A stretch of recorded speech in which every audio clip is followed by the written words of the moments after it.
तो अभी हम नेक्स्ट टॉपिक पर आ गए हैं, प्रमुख झीलें, भारत की प्रमुख झीलें, लेक्स ऑफ इंडिया। ठीक है, वैसे तो झीलें आपने देखी होंगी, झीलों का मतलब भी पता होगा, बट नॉर्मली ऐसे कोई ये जल बहाव हो रहा है, इसके बीच में अगर गड्ढा आ जाता है इस तरीके से, और आगे भी वो जल बहाव होता रहेगा गड्ढे के बाद में भी, बट इस गड्ढे में क्या होता है, जैसे पानी बढ़ जाता है तो ये हो जाती है झीलें। ओके, ये नॉर्मल झीलें होती हैं। और अगर इस तरीके से नदी का जल बहाव हो रहा है, ओके, ये नदी जो है वो दो पहाड़ों के बीच में होकर बह रही है, इधर की साइड में भी पहाड़ है, इधर भी पहाड़ है। अब आगे मानव के द्वारा यहाँ पे अगर ऊंचाई से बहुत ऊंचे ऊंचे बांध बना दिए जाते हैं, इस तरीके से ऊंचे ऊंचे बांध बना दिए जाते हैं, तो ये पानी जो है वो रुक जाता है, क्योंकि इधर की साइड में पहाड़ है, इधर की साइड में पहाड़ है, तो पीछे को यहाँ पे पानी का भराव होने लग जाता है। ठीक है, तो इन्हें बांध बोला जाता है। ये बांध होते हैं, बांध में भी जल का भराव हो जाता है, या तालाब या सागर कुछ भी बोल सकते हैं इन्हें भी। ओके, तो इस तरीके से झील और बांध होते हैं। बट अब हम झील देखते हैं। झील जो होती है नॉर्मली दो तरीके की होती हैं, या तो प्राकृतिक, प्रकृति ने बनाई हो, या मानव निर्मित। मानव अपने उपयोग के लिए, बहुत सारे उपयोग होते हैं, तो उनके लिए मानव के द्वारा बनाई गई मानव निर्मित झीलें होती हैं। प्राकृतिक झीलें जो नॉर्मली हम विवर्तनी की झीलें होती हैं, लेगून झीलें होती हैं, हिमानी के निर्मित झील होती हैं, वायु के द्वारा निर्मित झील होती हैं, और डेल्टाई झील होती हैं। अब एक एक करके देखते हैं क्या होती हैं विवर्तनिक झीलें। देखो, धरातल के बड़े भाग के धंसने या उठने से इस प्रकार की झीलों का निर्माण होता है, जैसे कि बुलर झील जम्मू कश्मीर में। और बुलर झील जो है वो जम्मू कश्मीर की सबसे बड़ी मीठे पानी की झील है भारत की। वैसे भारत की सबसे बड़ी झील जो है वो चिल्का झील है, वो लेगून झील है, वो खारे पानी की झील है। ओके, लेगून झील, या इन्हें अनूप झील भी बोला जाता है। ओके, तटीय या समुद्री जल का कुछ भाग बालू या प्रवाल भित्ति द्वारा मुख्य भूमि से अलग होकर झीलनुमा आकृति बना लेता है। ठीक है, ये आपको मुझे दोबारा से गूगल मैप में दिखाना पड़ेगा कि लेगून झील क्या होती है। जैसे कि ये समुद्र तट है, ओके, इस समुद्र तट के अंदर यहाँ पे झील है, लेकिन इसका छोटा सा हिस्सा समुद्र से कनेक्टेड होता है, यानी समुद्र का पानी आ सकता है, समुद्र का आ नहीं जा सकता है। तटीय या समुद्री जल का कुछ भाग बालू या प्रवाल भित्ति द्वारा मुख्य भूमि से अलग झीलनुमा आकृति बना लेता है। इस तरीके से होता है, जैसे चिल्का झील है। ओके, थोड़ी देर में आपको मैं गूगल मैप में दिखा दूंगा। चिल्का झील जो है वो सबसे बड़ी झील है भारत की, खारे पानी की झील है। एंड उसके अलावा पुलिकट झील जो है, पुलिकट झील जो है, इसके अलावा पुलिकट झील जो है वो आंध्र प्रदेश और तमिलनाडु के बॉर्डर पर है। वेम्बनाड झील जो है वो केरल में है, वो भी लेगून झील है। और अष्टामुडी झील जो है वो भी केरल में है और लेगून झील है। आई थिंक लेगून झील क्लियर हुई। हिमानी निर्मित झीलें, हिमानी निर्मित का मतलब होता है जो बर्फ़ होते हैं, बर्फ़ों के द्वारा जो झीलें बन जाती हैं वो ऊंचे स्थलों पर मिलेंगी, जैसे राकसताल, नैनीताल, भीमताल, ये हिमानी निर्मित झीलें हैं। वायु निर्मित झीलें ये अपने राजस्थान वाले क्षेत्र में पाई जाती हैं। ठीक है, राजस्थान में हवा के द्वारा जो बालू होती है उसे उड़ाकर एक जगह से दूसरी जगह पर ले जाया जाता है, और वहाँ पे कई झीलों की झीलनुमा आकृति बन जाती है, उसमें बारिश का पानी बढ़ जाता है। इन्हें प्लाया बोला जाता है राजस्थान में, जैसे एग्जाम्पल सावर, डीडवाना, पचभाद्रा, ये जो है वायु निर्मित झीलें मानी जाती हैं। ओके, डेल्टाई झीलें, डेल्टाई झीलें मतलब जो अपना वितरिकाएँ होती हैं वो छोटे छोटे वहाँ पे द्वीप जैसा बना लेती हैं, और उनके पास में जो है वो झील बन जाती हैं, वितरिकाओं द्वारा निर्मित होती हैं, और कोलेरू झील होती हैं। ओके, तो ये हम दो चीज़ अभी थोड़ी देर में देखेंगे, लेगून झील और डेल्टाई झीलें, इन दोनों को हम देखेंगे। ओके, अब एक एक इम्पोर्टेंट जो झीलें उन्हें देख लेते हैं। चिल्का झील, चिल्का झील मैंने बताया लेगून झील है। ठीक है, 1981 में रामसर आर्द्रभूमि में इसे शामिल कर लिया गया था। ओके, झील के अंदर बहुत छोटे छोटे द्वीप हैं। ठीक है, झील काफ़ी इम्पोर्टेंट है। ये चिल्का झील भारत की सबसे बड़ी झील है। लोकटक झील, ये इम्पोर्टेंट्स में भी सबसे ज़्यादा इम्पोर्टेंट झील है। ये मणिपुर में है, पूर्वोत्तर भारत की सबसे बड़ी झील है। इस फ्लोटिंग लेक कहा जाता है इसे, फ्लोटिंग लेक या तैरती झील क्यों कहा जाता है, क्योंकि इसमें फुमड़ीज होती हैं जो पानी के ऊपर तैरती रहती हैं एक साथ में। ओके, जैव विविधता बहुत अधिक है यहाँ पे, इसे मणिपुर की जीवन रेखा कहा जाता है। और इस लोकटक झील के बीच में ही एक फुमड़ीज है, फुमड़ीज यानी तैरती हुई स्थल भाग, उस फुमड़ीज को यहाँ पे केबुल लामजाओ नेशनल पार्क का दर्जा दिया हुआ है। ओके, अब बात करें वेम्बनाड झील, ये केरल में लेगून झील है। ओडम पर्व पर यहाँ पे नेहरू ट्रॉफी नौकायन प्रतियोगिता होती है। अगर आपने टीवी पे जो अपने केरल में ओडम पर्व पर वो जो प्रतियोगिता होती है नौका दौड़, वो देखी होगी, तो वो अपना भीमनाथ झील में ही होती है। और ये किस प्रकार की झील है? लैगून झील है। झील के पूर्वी तट पर कुमारकोम पक्षी अभ्यारण्य है, तो ये भीमनाथ झील है। अब बात करें चिल्का झील, ये सबसे बड़ी लैगून झील है। सामर झील, सामर झील अगर इंडिया की मुख्य भूमि, देखो चिल्का झील जो है वो तटीय भाग से कनेक्टेड है, ठीक है, इसलिए ये समुद्र से भी कनेक्टेड है। वैसे भारत की सबसे बड़ी झील है। अगर भारत के अंदर की सबसे बड़ी झील की बात करें तो राजस्थान के पास में जो है वो सामर झील जो है वो भारत की सबसे बड़ी झील मानी जाती है अंदर मुख्य भूमि में। बाकी तो अपना चिल्का भी शामिल है, पर ठीक है, अगर दूसरे नंबर पे बात करें तो ये सामर झील आती है। मीठे पानी की सबसे बड़ी झील बुलर झील है, अभी थोड़ी देर पहले बताया। ओके, अब यहाँ पे एक सागर या झील निकल के आता है, गोविंद सागर झील जो निकल के आती है वो सबसे बड़ी कृत्रिम झील है। कृत्रिम झील कैसे है कि सतलज नदी पर बांध बनाया गया और उस बांध के कारण, जैसे बांध बना दिया गया, उस बांध के कारण पीछे की साइड में वो पानी भर गया, तो बहुत बड़ा पानी भर जाने के कारण अपने भारत की सबसे बड़ी जो कृत्रिम झील है वो अपनी गोविंद सागर झील है, ये सतलज नदी पर स्थित है। एक है चोलामू झील, ये सिक्किम में है और भारत की सर्वाधिक ऊंचाई पर स्थित झील है। ये चोलामू झील सिक्किम में है, भारत की सर्वाधिक ऊंचाई पर स्थित झील है। देखिए अब स्टेट वाइज हम देख लेते हैं झीलों को, ठीक है, राज्य के नाम से देख लेते हैं कौन कौन सी झीलें किस किस राज्य में, कोई भी पूछा जा सकता है। देखो शुरुआत कर रहे हैं हम जम्मू कश्मीर एंड लद्दाख वाले क्षेत्र से। ओके, अभी हमें एक ही एंटिटी मान के चल रहे हैं, ठीक। डच झील जम्मू कश्मीर वाले इलाके में, बुलर झील, बेरीनाग, सेपनाग, अनंतनाग और मानसबल, ये झीलें आपको याद रखनी है। डच, बुलर, बेरीनाग, सेपनाग, अनंतनाग और मानस झील, ये कहाँ की हुई? सब जम्मू कश्मीर वाले इलाके की हुई। अब बात करते हैं हिमाचल प्रदेश की, रेणुका झील, सूरजताल और खज्जर, तो ये 3 झील आपको याद रखनी है हिमाचल प्रदेश की, रेणुका, सूरजताल और खज्जर। उसके बाद हम उत्तराखंड की तरफ आते हैं। उत्तराखंड में नैनीताल, देवताल और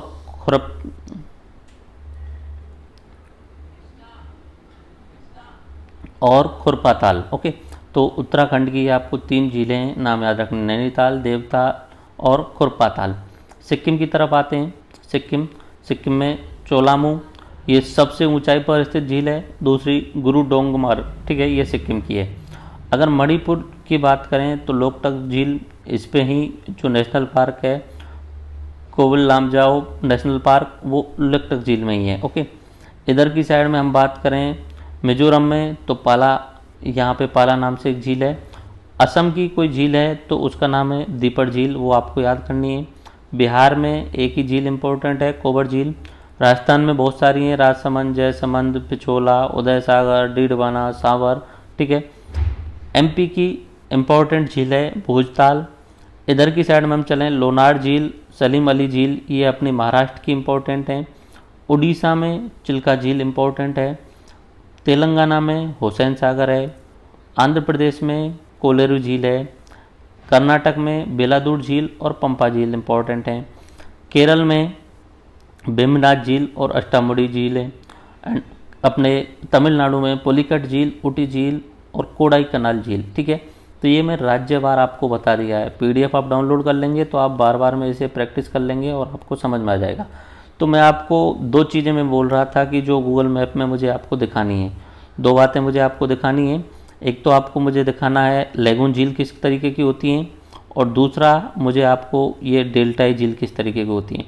वहाँ गूगल मैप की तरफ चलने से पहले हम जलप्रपातों को भी देख लेते हैं, वाटरफॉल्स क्या होता है। देखो वाटरफॉल्स मैंने बताया कि जैसे कोई नदी बह रही है इस तरीके से, अब अचानक से कोई गड्ढा टाइप का आ जाता है, बहुत गहरा आ जाता है, तो नदी का पानी इस तरीके से चलते हुए एकदम नीचे गिरता है। यहाँ पे नॉर्मली टूरिस्ट हॉटस्पॉट भी बन जाते हैं, लेकिन यहाँ पे एक विशेष आकृति बनती है ऊपर से नीचे गिरने पे।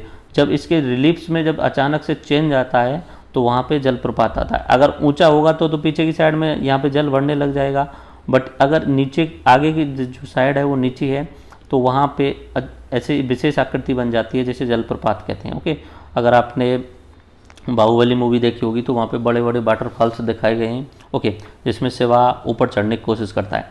जलप्रपात क्या होता है? नदी के मार्ग में जब कभी उच्चावच रिलीफ में अधिक भिन्नता पाई जाती है तो नदी का जल ऊंचे भाग से खड़े ढाल के सहारे नीचे गिरता हुआ अपना मार्ग बनाता है। जहाँ ऐसी आकृतियाँ देखने को मिलती हैं उसे जलप्रपात कहते हैं। ओके, तो ये समझ में आ गया होगा वाटरफॉल क्या होता है। वाटर पानी ऊंचाई से नीचे की साइड में गिरता है। भारत के सबसे इम्पोर्टेंट वाटरफॉल देख लेते हैं। देखो, कुंचिकल वाटरफॉल जो है वो भारत का सबसे ऊंचा जलप्रपात है। ओके, इसकी ऊंचाई जो है वो 455 मीटर है। ये कहाँ पे है? बराहा नदी पे, कर्नाटक में है। ओके, दूसरा जोग सबसे इम्पोर्टेंट है। जोग को गढ़सोप्पा या महात्मा गांधी जलप्रपात के नाम से भी जाना जाता है। इसकी ऊंचाई जो है मतलब 253 मीटर ऊंचाई से वो पानी वहाँ पे नीचे गिरता है। किस नदी पर है जोग प्रपात? शरावती नदी पर। कहाँ पे है? कर्नाटक राज्य के अंतर्गत। चूलिया जलप्रपात। चूलिया जलप्रपात अपने राजस्थान में चंबल नदी पर स्थित है। धुआंधार जलप्रपात नर्मदा नदी पर है। ओके, एंड उसके बाद में शिव समुद्रम जलप्रपात कावेरी नदी पर है, कर्नाटक में। और दूध सागर जलप्रपात मांडवी नदी पर है। ओके, तो ये आपको समझ में आ गया होगा। मांडवी नदी पर जो है ये दूध सागर जलप्रपात, इस जगह पे वहाँ पे रेल लाइन गुजरती है और इसके बहुत अच्छे अच्छे सीन देखने को मिलते हों। अगर आपने देखे हों तो बहुत शानदार दूध सागर जलप्रपात के। मैं चलो इसमें लगा दूंगा थोड़ी देर बाद में मैप्स, इमेज आपको दिखा दूंगा कि भारत में कितनी प्राकृतिक सुंदरता है। वाटरफॉल आपको समझ में आ गए। सबसे ऊंचा कौन सा हुआ? कुंचिकल। ठीक है, कितनी ऊंचाई से? 455। किस नदी पे? बराहा नदी पे, कर्नाटक में। जोग जलप्रपात महात्मा गांधी जलप्रपात शरावती नदी पे। ओके, धुआंधार नर्मदा नदी पे, शिव समुद्रम कावेरी नदी पे, और दूध सागर जलप्रपात मांडवी नदी पे। ओके, तो ये अपना झीलों के बाद में जलप्रपात कंप्लीट हो गए हैं।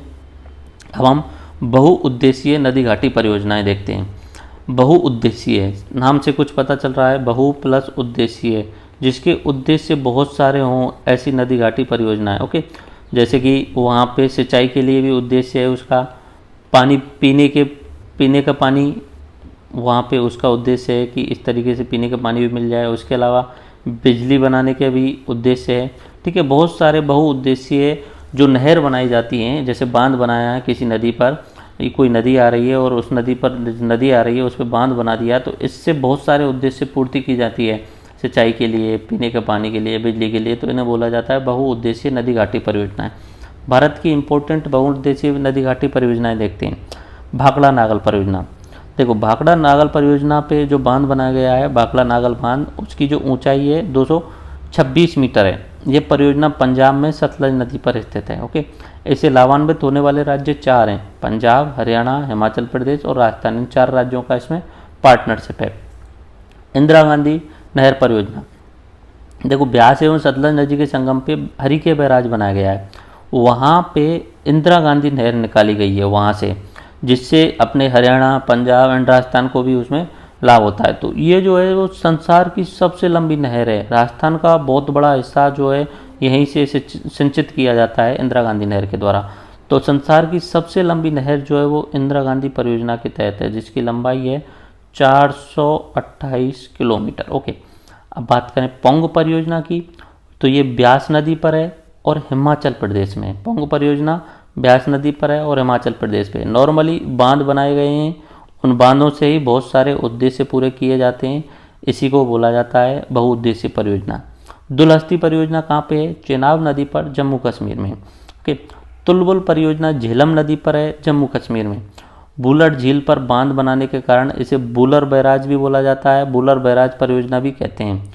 बागलिहार परियोजना, ये भी चेनाब नदी पर है, जम्मू कश्मीर में। ओके, उसके बाद में हम देखते हैं साउथ की तरफ जैसे जैसे बढ़ते हैं नीचे की साइड में, तो नर्मदा घाटी परियोजना। ये जो हमने देख ली ऊपर हिमालय वाली जो नदियां हैं उन पर हमने देख लिया। शुरुआत में भाखड़ा नागल परियोजना देखी, सतलज नदी पर पंजाब में 4 राज्यों को लाभ हो रहा है।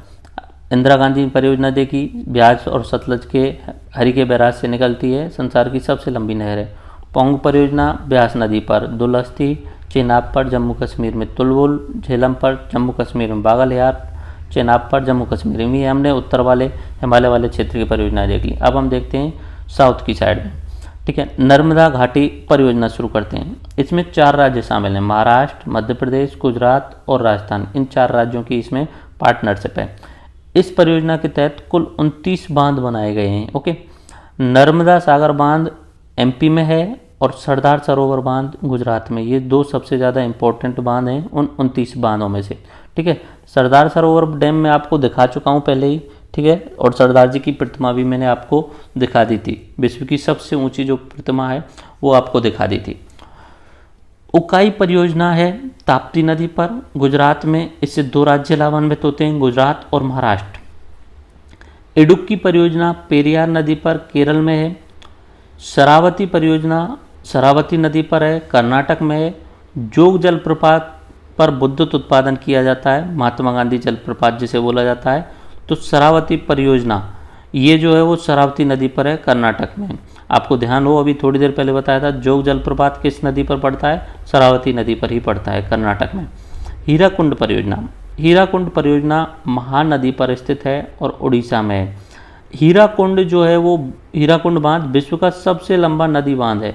ये हीराकुंड परियोजना के तहत जो बांध बनाया गया है, जैसे इस तरीके से नदी आ रही है और इस पर जो बांध बनाया गया है, इस बांध की लंबाई सबसे लंबी है, विश्व की सबसे लंबी बांध नदी बांध है। तो कितनी लंबाई है इस बांध की? 4.8 किलोमीटर हीराकुंड बांध परियोजना की। ओके, शिव समुद्रम परियोजना कावेरी नदी पर है, कर्नाटक में। सबसे पुरानी जल विद्युत परियोजना है ये। ओके, यहाँ पे पुराने समय से ही जल विद्युत उत्पादन किया जाता है। सबसे पहले जल विद्युत उत्पादन यहीं से शुरू हुआ था। शिव समुद्रम परियोजना वही कावेरी नदी पर है और कर्नाटक में।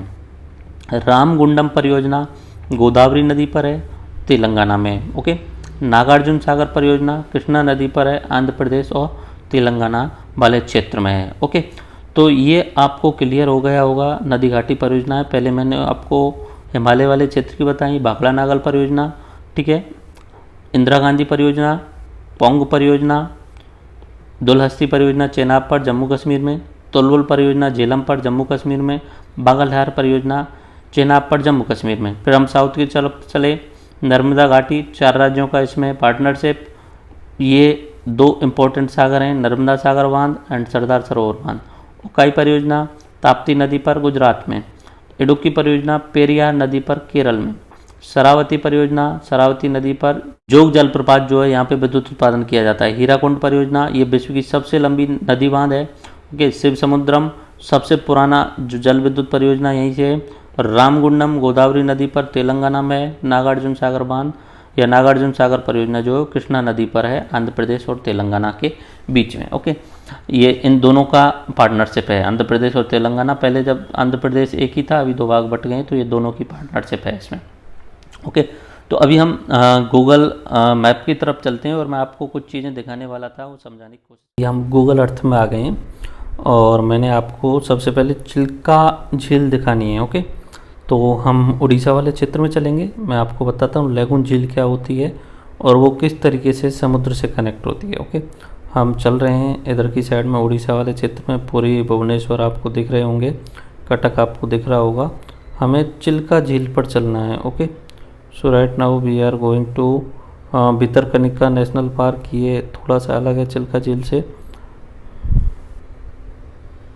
इधर की साइड नीचे आने पे, जहाँ पे चिल्का झील जो है, चिल्का झील से थोड़ा सा नीचे जाने पर ही अपना आंध्र प्रदेश की बॉर्डर भी शुरू हो जाती है। अभी हम चिल्का झील पर आए हैं इधर की साइड में। ओके, पुरी के पास में ही है, थोड़ा सा दूर जाने पर देखिए ये है अपनी चिल्का झील।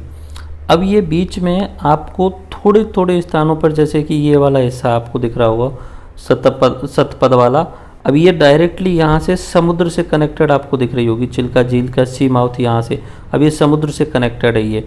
अब बीच बीच में आपको छोटे छोटे द्वीप भी दिख रहे होंगे, जैसे ये दिख रहा इंद्रप्रस्थ आइलैंड, ये दिख रहा आपको चिल्का माँ काली टेम्पल, बीच में मंदिर भी हैं इसके अंदर। ठीक है, तो ये भारत की सबसे बड़ी झील है। इसका एरिया काफ़ी ज़्यादा हो रहा है बट समुद्र से टच है।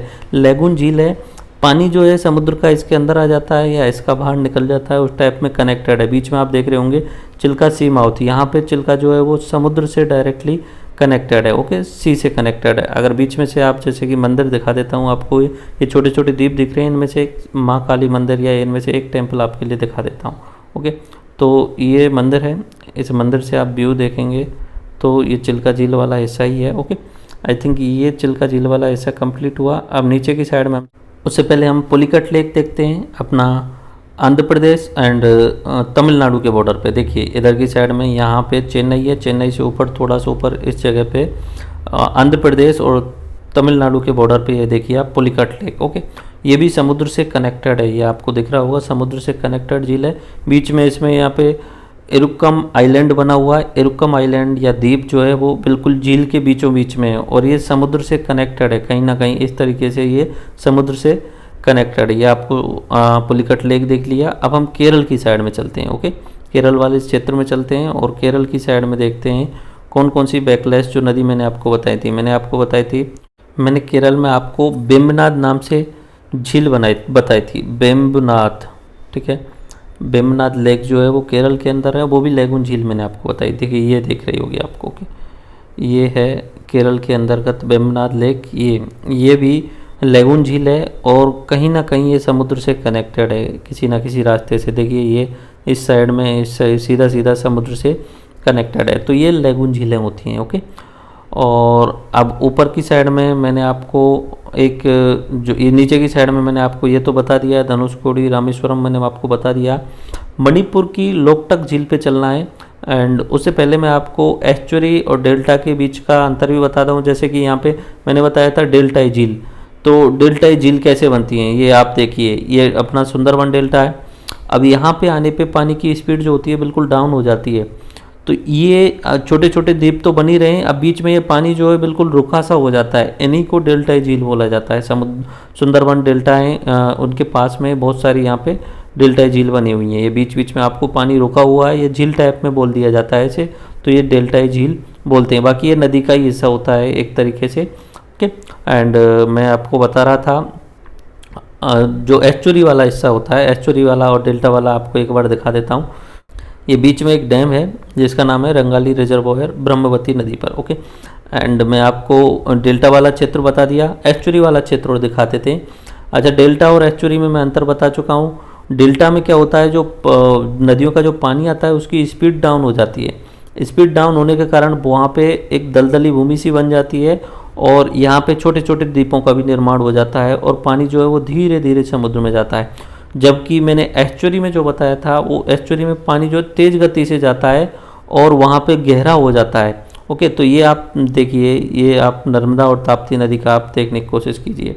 ओके, यहाँ पे ये जो नदी आ रही है वो आ रही है गल्फ ऑफ कच्छ के खंबात के पास में। यहाँ पे बहुत सारी नदियाँ आके इसमें मिल रही हैं, तो यहाँ पे तेज़ गति से नदियाँ इसमें आके मिल रही हैं, तो ये यहाँ पे गहरा जैसा हो जाता है और यहाँ पे डेल्टाओं का निर्माण नहीं हो रहा है क्या इधर आप देख लीजिए। उधर की साइड में बहुत सारे छोटे छोटे द्वीप बन रहे थे। ऐसा सेम टू सेम मैंने आप बताया था, इधर की साइड में जो पश्चिमी घाट है वो नदियाँ जितनी भी हैं वो एस्चुरीज बनाती हैं, वो पानी तेज़ गति से लेके आती हैं। ओके, तो डेल्टा एंड एस्चुरी आपको अंतर पता चल गया। अब हम मणिपुर में जो अपना लोकटक झील बताया था मैंने, वहाँ चलते हैं। ओके, मणिपुर में पहुँच गए हैं और यहाँ पे केबुल लामजाओ नेशनल पार्क है और ये जो आप झील देख रहे हैं वो है Loktak lake. Okay, Loktak lake के बीच में ये जो आप देख रहे हैं ये छोटे छोटे हिस्सा, इन्हें बोला जाता है फुमडीज। ये एक्चुअली में तैरते रहते हैं ये सारे के सारे हिस्सा, और इसके बीच में ही ये आइलैंड टाइप का है केबुल लामजाओ नेशनल पार्क, ये बिल्कुल झील के बीचों बीच में। और मणिपुर की लाइफलाइन मैंने इसे बताया था अपना लोकटक झील को। अब देख लीजिए कुछ एक फुमडीज अगर आपको देखनी है तो कोशिश करते हैं, अगर मैप कुछ इमेज मिल जाए तो। ये लोकटक लेक है एंड इसमें बीच में फुमडीज होती हैं, फुमडीज पे भी खेती की जाती है लोग। ये रहे फुमडीज का जो फोटोज हैं, ये पानी के साथ में तैरते रहते हैं, इसलिए इसे तैरती हुई झील बोला जाता है। ये सारी की सारी फुमडीज हैं, इनमें खेती की जाती है और पानी जैसे लेवल बढ़ता जाता है ये ऊंचे उठते जाते हैं और पानी का लेवल डाउन होता रहता है तो ये नीचे नीचे चले जाते हैं। तो ये अपनी लोकटक लेक है। ठीक है, इसे फ्लोटिंग लेक भी बोला जाता है, तैरती हुई झील। आई थिंक ये आपको क्लियर हुआ होगा। एंड कुछ एक झीलें जो है मैं आपको जम्मू कश्मीर वाली भी आपको दिखा देता हूँ। जम्मू कश्मीर वाला क्षेत्र, जम्मू कश्मीर में कश्मीर घाटी की तरफ चलते हैं। कश्मीर घाटी में श्रीनगर के पास में तो डल लेक है ही, डल लेक आपने देख ही ली। उसके पास में यहाँ पे आंचर लेक है एंड एक इम्पोर्टेंट लेक जो मैं आपको बताने वाला था बुलर लेक, ये श्रीनगर है। ऊपर की साइड में हम चलते जाते हैं तो यहाँ पे आपको दिख रही होगी झेलम नदी के पास में बुलर लेक। ओके, ये बुलर लेक है, ये आप देख रहे हैं, ये बुलर लेक का हिस्सा है पूरा का पूरा। ओके, एंड आपको कुछ जलप्रपात भी दिखाते हैं। उससे पहले मैं आपको बांध दिखा देता हूँ, हरिके बैराज दिखा देता हूँ। हरिके बैराज की बात कर रहे थे हम। हरिके बैराज सतलज और ब्यास नदी के संगम पर है। तो देखिए ये ब्यास नदी आ रही है ऊपर साइड से, नीचे की साइड में जो नदी आ रही है वो सतलज है। इन दोनों के संगम पे यहाँ पे बांध बना हुआ है हरिके बैराज, ठीक है। ये है हरिके बैराज, ये हरिके बांध है इस तरीके से। तो ये आप देख लीजिए, ये हरिके बांध है। सामने यहाँ पे रोका गया है पानी को, और दूसरी साइड से नहरें निकाली जा रही हैं साइड से।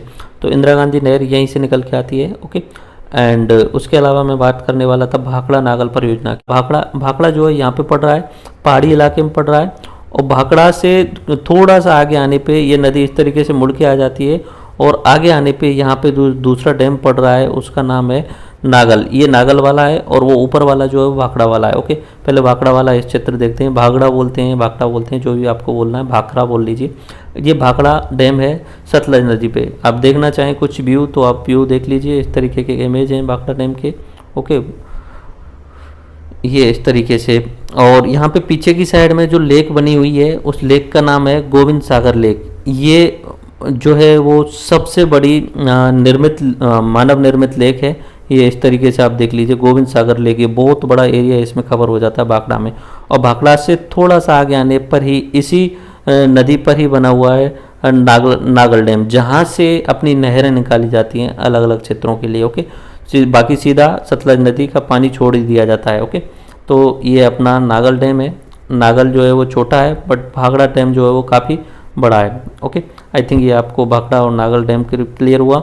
एंड उसके अलावा मुझे आपको जोग जलप्रपात आपको दिखाना है। फॉल्स यहाँ पे दिखा रहा है, बट मैं यहाँ पे कुछ इमेज दिखाता हूँ जो लोगों के द्वारा खींची गई हैं। शरावती नदी है ये, एंड यहाँ पे शरावती पावर जनरेशन प्लांट भी बना हुआ है। 3D मैप देखिए किस तरीके से शानदार दिखता है, नदी कैसे बीच में पहाड़ के बीच में होकर चलती है। इस तरीके से 3D मैप देखने पे आपको कितना शानदार व्यू नज़र आ रहा है, ओके। यहाँ पे है जोग जलप्रपात, ये रहा। अरे वाह, कितना शानदार सीन बना हुआ है, बहुत ही शानदार। गूगल ने कितनी शानदार टेक्नोलॉजी यूज की हुई है, ओके। देखो ये शरावती नदी है। इस शरावती का पानी, ये जो आपको देख रहे हैं, इससे ऊंचाई से नीचे इस गड्ढे में गिरता है। ये गड्ढा जिस समय यहाँ पे शायद गूगल ने मैप लिया होगा, उस समय शायद पानी नहीं चल रहा होगा, ऐसी कंडीशन है। बट यहाँ पे ऊपर से पानी अचानक से नीचे गिरता है, बहुत ऊंचाई से आपको गिरता हुआ नजर आएगा, ओके। तो इसी को वाटरफॉल बोला जाता है, ओके। बाकी ये पूरा जब बारिश ज़्यादा होती होगी तब पूरे क्षेत्र में ही पानी चलता होगा। और देखिए कितना गहरा यहाँ पे गड्ढा बना हुआ है, इसे जोग फॉल बोला जाता है। यहाँ पे पॉइंट है वाटरफॉल को देखने के लिए, और यहाँ वाले क्षेत्र में पानी नीचे की साइड में गिरता है, ओके। देखिए कुछ इमेजेस यहाँ पे लोगों ने डाली हुई होंगी, और उन इमेजों को देखिए कितना शानदार आपको वो लगेगा, ओके। इस तरीके से पानी जो है ऊपर से नीचे गिरता है, ये जोग वाटरफॉल है, ओके। आई थिंक ये आपको क्लियर हो गया होगा। एंड राइट नाउ हम वाटरफॉल्स कंप्लीट कर चुके हैं। वैसे गूगल 3D मैप पे आप खुद भी यूज किया कीजिए, कितना शानदार इमेज देखने को आता है। इस तरीके से ये अपना डैम है, भाखड़ा डैम, और इसको 3D व्यू में ले लिया है हमने। देखिए पहाड़ों के बीच में ये पहाड़ है, 2-3 साइड से, इधर की साइड में पूरा पहाड़ है। ये पहाड़ में पानी पानी भरा हुआ है, और ये कौन सा सागर है, गोविंद सागर है, इस तरीके से। और इधर की साइड में हम चलते जाएंगे तो बहुत दूरी तक ये पहाड़ों के बीच में क्या बना हुआ है, अपना गोविंद सागर जो है बांध बना हुआ है। और पीछे की साइड में पहाड़ दिख रहे होंगे आप। देखो पहाड़, मैंने आपको हिमालय बताया था, तब उसमें आप इस तरीके से आप देखेंगे कितना शानदार व्यू आपको नज़र आएगा। और जैसे जैसे आप पीछे की साइड में चलते जाएंगे ना, तो पहाड़ों की ऊंचाई बढ़ती जा रही है, आपको नज़र आ रहा होगा। उसी तरीके से मैंने आपको बताया था हिमालय पहाड़, हिमालय के जो पहाड़ हैं, बृहद हिमालय, मध्य हिमालय और ग्रेटर हिमालय। देखिए आप पीछे की साइड में चलते जाइए, पहाड़ों की ऊंचाई बढ़ती जा रही है, बहुत ज़्यादा पीछे चलते। और वे पूरा का पूरा जो है वो इलाका हिमालय पहाड़ी इलाका है। एक तरीके से आप ओवरव्यू देख लीजिए, ये आप समझ लीजिए आप एयरप्लेन में बैठे हुए हैं और वहाँ से आप चलते जा रहे हैं, ओके।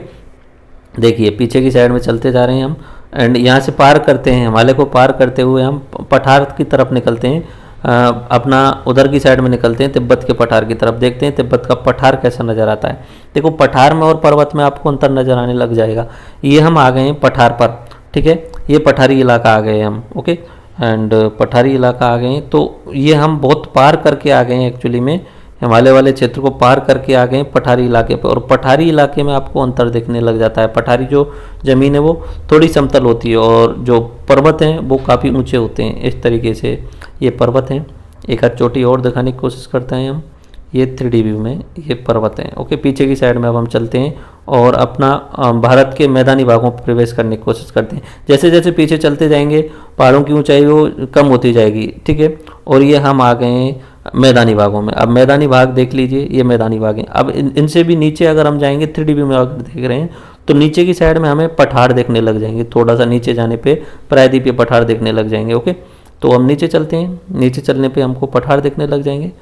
एक सेकंड, अब नीचे चलने की कोशिश करते हैं। देखिए ये तो मैदानी, अब यहाँ पे पठार शुरू हो जाते हैं। ओके, इस वाले क्षेत्र में देखिए आपको पठार देखने शुरू हो जाएंगे।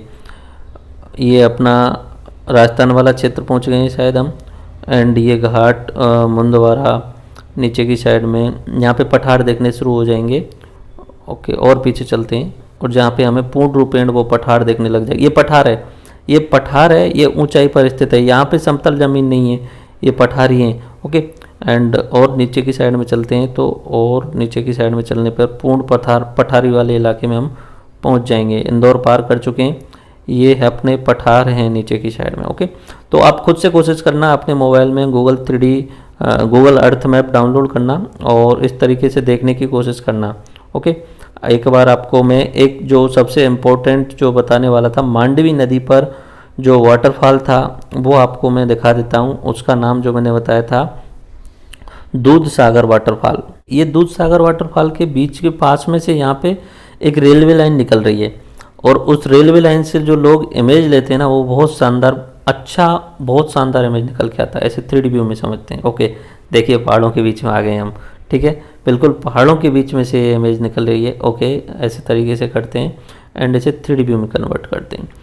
ऊपर से उधर की साइड से यहाँ पे पानी गिरता है और वहाँ पे बहुत शानदार इमेज निकल के आता है। दूध सागर वाटरफॉल ये अपना मांडवी नदी पर है। इसका आप अगर 3D व्यू देखें तो इस तरीके से, और इसकी कुछ इमेज दिखा देता हूँ मैं आपको, जो ट्रेन से लोग इमेज लेते हैं वो आपके लिए दिखाने की कोशिश करता हूँ।